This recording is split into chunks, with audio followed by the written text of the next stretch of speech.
All right, let's dive right into today's explainer. Imagine this for a second. You're a teenager, your summer vacation has just been extended, and you decide to take a long train ride to visit your older brother in a new city. Sounds like the perfect setup for a fun, relaxing family trip, right? Well, the account we're breaking down today details a summer visit that spiraled into an absolute, genuine paranormal nightmare. We're going to be tracking a family's rapid descent into a terrifying haunting, one that actually required a desperate cross-country intervention just to survive. We're actually going to kick things off right in the middle of the nightmare. Listen to this. No matter where you go, I won't leave you like this. Now, this sinister threat wasn't delivered by some guy standing right in front of them. It was whispered from an empty graveyard directly to a man who was simply trying to pack his bags. It really sets the tone for an entity, or maybe even entities, that weren't just lingering around, but actively hunting. You see, the stakes of this haunting went way beyond your standard bumps in the night. Their older brother, went from being a completely normal, hardworking shop manager to becoming totally quiet and withdrawn. Within a matter of days, he described his own body as feeling completely shriveled up, and this all culminated in him vomiting blood and physically collapsing right there at his sweet shop. To save his life, his family had to literally orchestrate a desperate emergency conference call. But to understand how it even got to this life or death point, we need to hit rewind. Section 1. The setup. A new city, a new nightmare. So to really grasp how vulnerable these guys were, you have to look at the sheer geographical shift. Back in 2019, two younger brothers, Vinod, who was only in the 10th grade at the time, and Prakash, traveled all the way from their joint family home in Jodhpur, Rajasthan, way down south to Gudur in Andhra Pradesh. They were visiting their eldest brother, Om, who was running a sweet shop down there. This travel isn't just about the physical miles, it's about deep, deep isolation. They are miles away from their support system, far from home, on an unfamiliar street where they don't even speak the local language, Telugu. They were completely, entirely on their own. Section 2. House 1. The Creeping Dread. Okay, so the brothers finally arrive, and Om takes them to his rented room. It's this incredibly eerie 8-room building, but here's the kicker. Only 2 of those rooms are actually occupied. Almost immediately, things just feel off. Vinod is left alone for just a few minutes after taking a shower, and he's standing in front of the mirror combing his hair. Suddenly, he sees a terrifying apparition. There is a full human figure standing directly behind him in the reflection. The scare is so intense, he literally throws his comb up into the air and sprints all the way to his brother's shop. But man, that mirror incident, that was literally just the tip of the iceberg. The creeping dread started stacking up fast. Vinod heads up to the roof to hang up some clothes and spots a strange man speaking Telugu to absolutely no one. When he mentions it to Om later, Om is horrified because remember, no one else lives in the building besides them and a single neighbor. That very night, this bizarre oppressive heat forces them to sleep outside on the roof. And while they're lying there under the open sky, right next to a cemetery, mind you, a swarm of bats suddenly attacks them. They just drop directly out of the sky onto the brothers, sending them screaming back downstairs in an absolute panic. Now things start escalating from spooky shadows to actual physical disruption. The very next evening, Vinod tries to use the shared wooden bathroom, but the latch is dead-bolted from the inside. They naturally assume it's their neighbor, but they check, and his room is locked up tight. Then the bathroom door just refuses to budge. All of a sudden, from inside this completely empty bathroom, a terrifying man's voice starts aggressively shouting in Telugu. Vinod screams, Om comes running, and the door just swings wide open all by itself. As Vinod cautiously steps inside, this violent, burning wave of heat completely washes over his body. Section 3. House 2. The Escalation.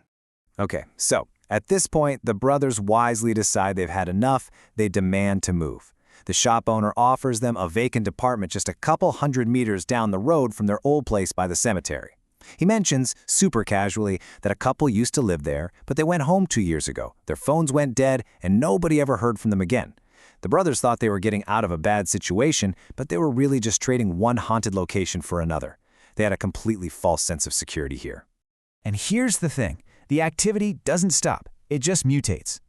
While working at the sweet shop, Vinod is glancing out at the main road when he witnesses an absolutely horrific daytime tragedy. He sees a man walk out from the direction of their old building and get instantly, brutally crushed to death by a passing bus. Shaking, Vinod turns to his brother Prakash to point it out, but Prakash is looking right at the road and sees absolutely nothing. The accident, the victim, the bus, The whole thing was a phantom vision shown exclusively to Vinod. The terror is literally bleeding out into the streets now. Later that evening, as Vinod and Prakash are walking to their new apartment in the dark, they're stopped dead in their tracks. Standing directly in front of their house is a woman. Her hair is wildly disheveled, her head is bowed down, staring at the ground, and she is entirely blocking their path. They are so freaked out, they actually run away and have to ask a local baker to escort them back home. You know, once they finally get inside, you'd think they'd be safe, right? Wrong. Late that night, Vinod wakes up feeling thirsty. He wanders out of his room and notices the main door of the house is wide open. And sitting right there in the pitch dark, in the exact same spot that ghostly woman had been standing earlier, is his older brother Om. But Om is whispering. He is having a full-blown conversation with someone entirely unseen in the darkness. Vinod quietly wakes Prakash up, and they both just stare at Om. Om has this incredibly eerie, unfamiliar look on his face, before he just silently gets up and retreats to his room. But guys, here is the massive jump scare of the whole story. The next morning, they confront Om about sitting outside talking in the dark. Om looks at them genuinely confused and says, "What are you talking about? I didn't even leave my room after dinner yesterday." The entity sitting at the door wasn't their brother at all. Section 4. The Climax. The Possession of Om. So Vinod and Prakash eventually managed to escape back to their village in Rajasthan, leaving Om behind to run the shop. But why were the younger brothers allowed to leave safely while Om was completely targeted? Well, when the younger brothers get home, their family consults their uncle, who actually happens to be an exorcist. He points out that both Vinod and Prakash are wearing a Hanuman locket, which is a sacred pendant meant for divine protection. It shielded them from physical possession. The spirits could only mess with them through illusions. But Prakash reveals that Om had actually lost his locket while working at the shop. He was walking around completely spiritually vulnerable. And it's exactly that vulnerability that allowed the entity to really take hold, leading to Om vomiting blood and feeling his body shriveling up. Realizing Om is essentially trapped, the family initiates this incredibly modern emergency exorcism. The uncle gets Om on a speakerphone conference call while Om is still at his shop in Andhra Pradesh. The uncle starts chanting these powerful mantras right through the phone. Instantly, hundreds of miles away, Om collapses to the ground. The uncle screams at him over the phone to shut the shop down immediately and get on the first train out of there.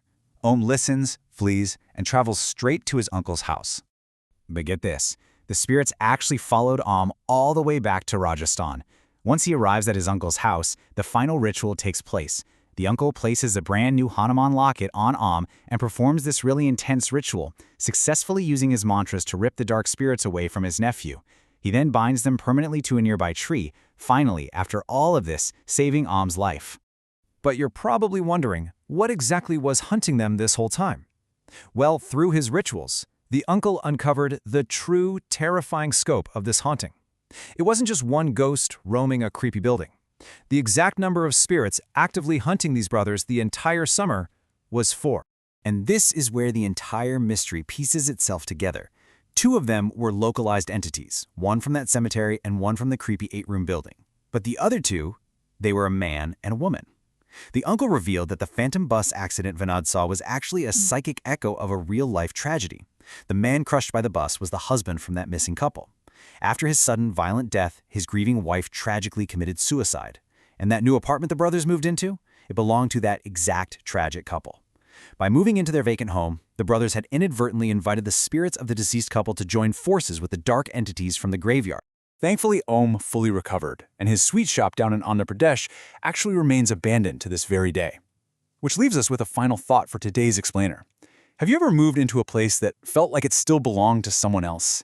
It really makes you wonder about the unseen histories embedded in the walls around us, and who or what might have been left behind.